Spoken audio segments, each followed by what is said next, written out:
On a recent live stream on Donegal Dad Rail's YouTube channel, the stream came from the Donegal Railway Heritage Museum, and Mark was showing us the various shuttle modules that he had, and happened to mention that one of them had either blown or just wasn't working. At the time, I was foolish enough to volunteer to have a look at the module and see if I could fix it. And here we are. This module came, I believe, from Andy Kiro, is that how you pronounce it? He was based in Jersey, and I believe, sadly, according to Facebook, Andy's no longer with us. So, no chance of getting it repaired, no chance of getting spare parts for it, or a replacement. So I volunteered to have a look at it and see if I can get it working again. Now, looking at it, a brief inspection doesn't really show anything untoward. Unfortunately, the ICs have been anonymized.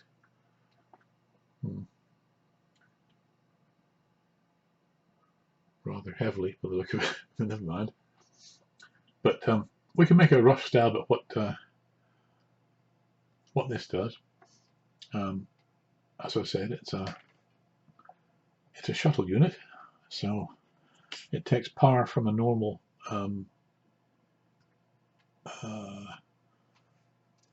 rail controller on the DC rail control on the left hand side, and has an output on the right hand side to the track.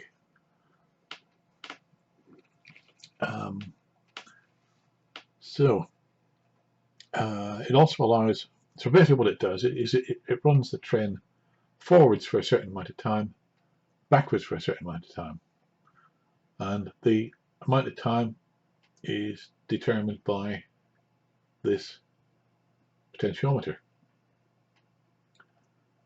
So basically we can make some assumptions about the circuit. It's got a DC input here, which will be the normal power from a DC controller to the track. This object looks like a full bridge rectifier, which I'm assuming is together with these capacitors and this device, which I think is a voltage regulator, providing a stable power supply for these two ICs. They provide the logic and power output to the track. There's a couple of LEDs. I think one looks as if it just shows that power is applied to the module, and when I plugged it in and tried it, that did not come on. And the other one, I believe, shows the direction, so it only lights up on half the cycle when the train is moving in one direction. That's an assumption on my part. Let me see, what else can we look at? There are a number of resistors on there. These two 1K resistors, I guess, are just for the LEDs to limit the current through them, and then these 10K resistors are something to do with the timing and control. The output to the track is smoothed by this capacitor, which is rather interesting. Electrolytic, it's a bipolar electrolytic. One thing electrolytic capacitors are renowned for, is if you plug them in the wrong way round, they go bang rather spectacularly, which is why these ones, which are non-bipolar, have this rather large negative polarity marking on one side. This being bipolar can be connected either way around, and that allows us to run the train in both directions. So in this case, this could be the positive track, that the negative, or that the positive and that the negative, without damaging that capacitor. So my first thoughts were, okay, the capacitors are not domed, they're not burst. There's nothing obviously burnt. This connector looks a bit wonky, but it's electrically connected.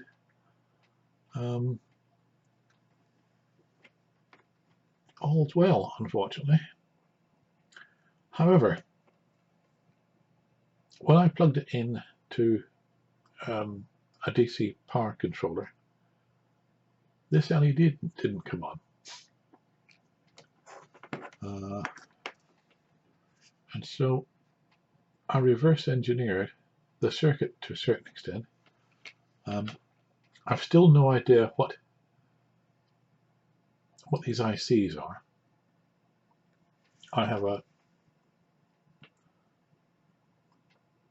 I'm making a guess, but not sure yet.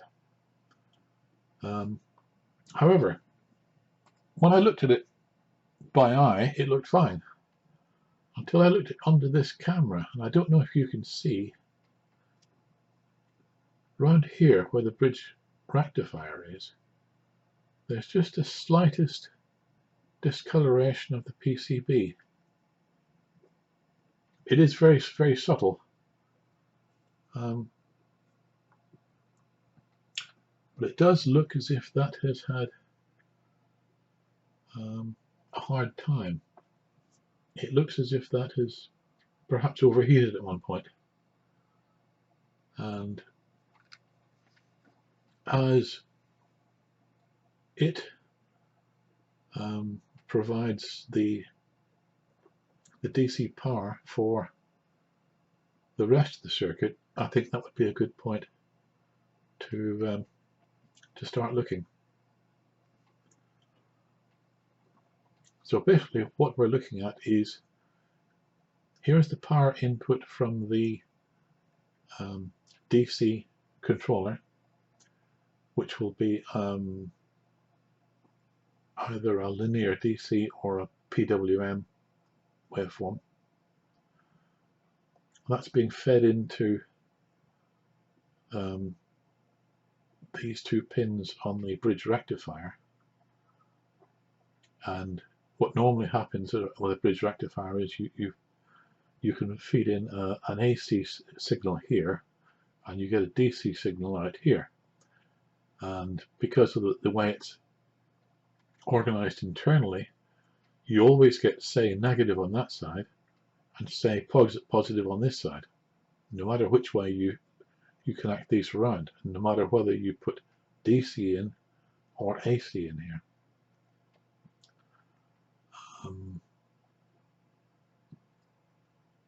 Maybe I'll draw a quick diagram and explain what's going on on that component, and then I'll get my meter out and see whether that component is still with us. Right, just a moment. So let's take a closer look at the diodes in that bridge rectifier. That's these. They will be on these four connectors, these four pins down the bottom here. So the first one, as I say, on the diode test on a multimeter, a good diode will show up with about 0.6 volts in one direction and either about 2 volts or open circuit in the other. So let's have a look at this one. Alright, so that's the 0.6 volts, more or less.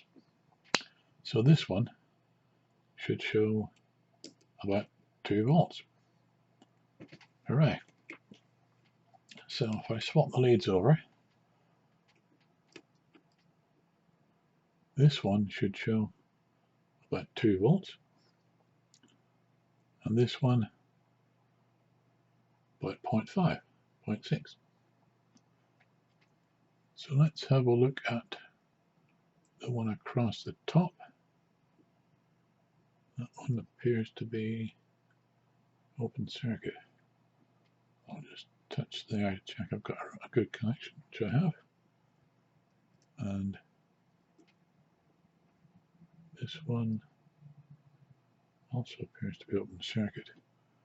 Again, I'll just make sure I've got a good connection, which I have. Right, so if I swap the leads over again, looking at the same diodes in the opposite direction, that one is open circuit, that one open circuit. Right, so it looks as though that bridge rectifier is fried, which is good news, because that, if that's all that's wrong with it, that could be a cheap fix. Okay, so I have removed the bridge rectifier. I don't have a replacement for this, but so what I've done instead is to hardwire or hotwire 12 volts from a Maplin power supply, good old Maplin, and PCB is usefully labeled BR1 for the bridge and a plus sign for the positive connection. So don't try this at home, kids. Right, so the other thing I've done is connect a digital voltmeter this end, just to on the off chance that it works. So here we go. I'm going to switch the power on and hopefully there'll be no smoke. Okay, we have 2 LEDs. They're maxing out on the camera, but the right hand one is red, and that one was green, is now red. Okay, so what's going wrong here? What's happening here? Stopped? Oh, right, okay. So what seems to be happening is it's working. That's a bicolor LED. It's either red in one direction or green in the other. So let's see when it stops. Yes, goes from green to off to red.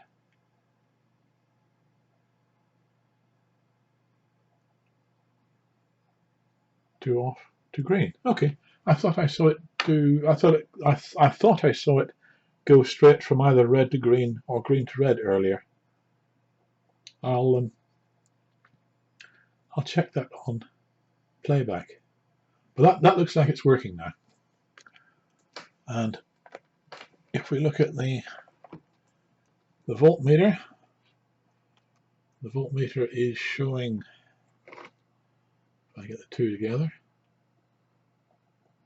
10 volts in one direction, and when it goes off it should say 0.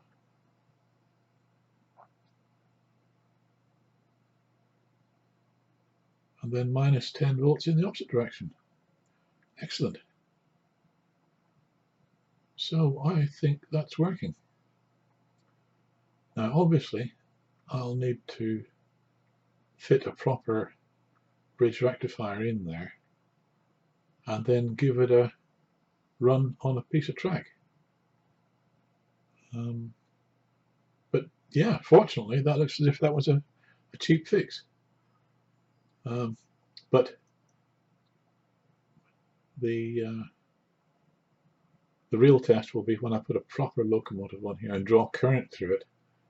But that may be a different story.